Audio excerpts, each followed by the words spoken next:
pejabat negara untuk mengatur permasalahan agraria. Nah, sedangkan menurut Prof. Budi Harsono, hukum agraria adalah keseluruhan kaidah hukum baik tertulis maupun tidak tertulis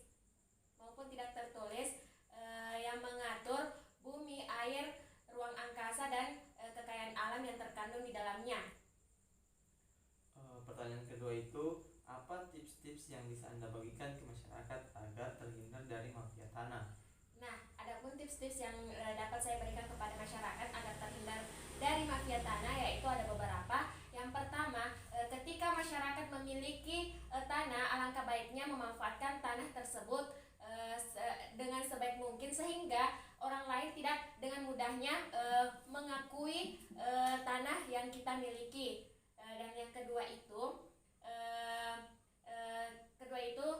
perlunya dilakukan kewaspadaan di mana kita tidak memberikan secara sembarangan sertifikat tanah yang kita miliki kepada orang lain.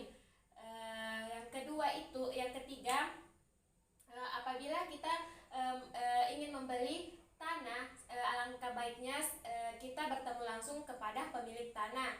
Yang kedua, kita harus memperhatikan betul-betul sertifikat tanah yang mereka miliki, serta kita harus menggunakan notaris yang terpercaya.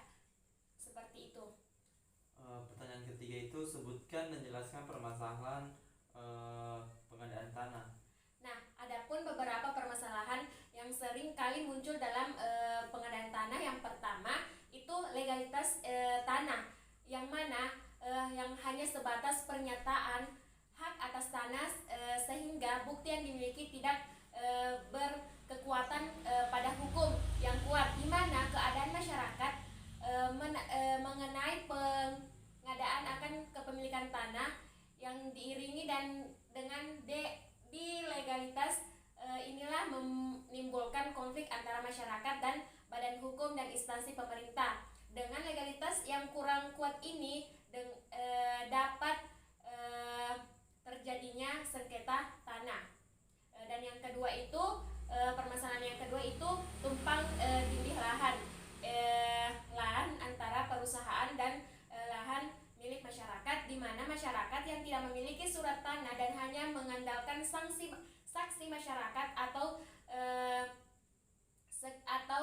mengatasnamakan tanah adat. Adapun penyelesaian permasalahan ini biasanya diselesaikan dengan memberikan ganti rugi dari pihak perusahaan kepada pemilik tanah. Nah, dengan ganti rugi ini biasanya terjadi konflik, di mana terkadang masyarakat tidak menerima nominal penilaian ganti rugi